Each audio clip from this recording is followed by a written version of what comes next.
Mesdames, Messieurs, bonsoir. Bienvenue à cette édition du JT de Canal-. En première page de l'actualité, ce soir, nous allons vous parler du petit village de Roibon en Isère, dans lequel il s'est produit un événement très inattendu, un meurtre. Nous rejoignons en direct notre envoyé spécial Michel Thor, qui est sur place actuellement.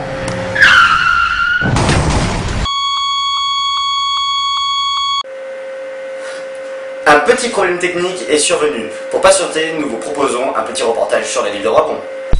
Nous voici dans le petit village de Roibon. Petite bourgade de l'Isère, perdue au milieu de la forêt des Chambarans. Avec sa fameuse statue de la liberté, son lac majestueux et gigantesque qui fait la fierté de ses 1200 habitants. Il est vraiment très beau, très grand. Roibon a évidemment aussi sa boulangerie, sa poste et bien sûr son hôtel de ville, à l'architecture design. Et son église contemporaine, nous remarquerons, de toute beauté. Wow.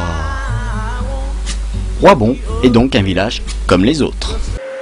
Nous allons retrouver notre autre envoyé spécial sur place, John Michael. John Michael, vous m'entendez? Attention au caca, John. Oh merde. Oui, en effet, je vous reçois, Jean-Pierre, je vous reçois très bien même.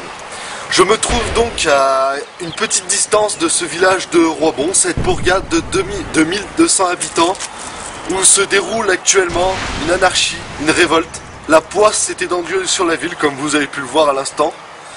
En effet, une révolution est en train de se produire.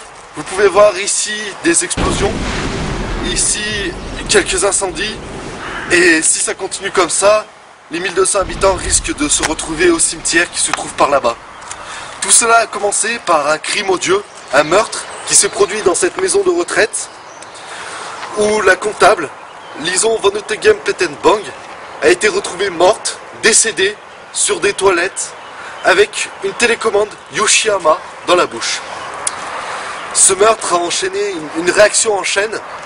La police tente de faire son travail, de calmer les esprits. Malheureusement, elle n'a pas encore réussi à trouver les coupables. Les causes du meurtre restent inéluctables. C'est pourquoi je ne peux pas vous en dire plus. Je vais tenter de m'approcher du village sans prendre trop de risques, bien entendu. Je vous quitte donc sur ces images de Roibon, où malgré le beau temps, un vent sinistre souffle sur la ville.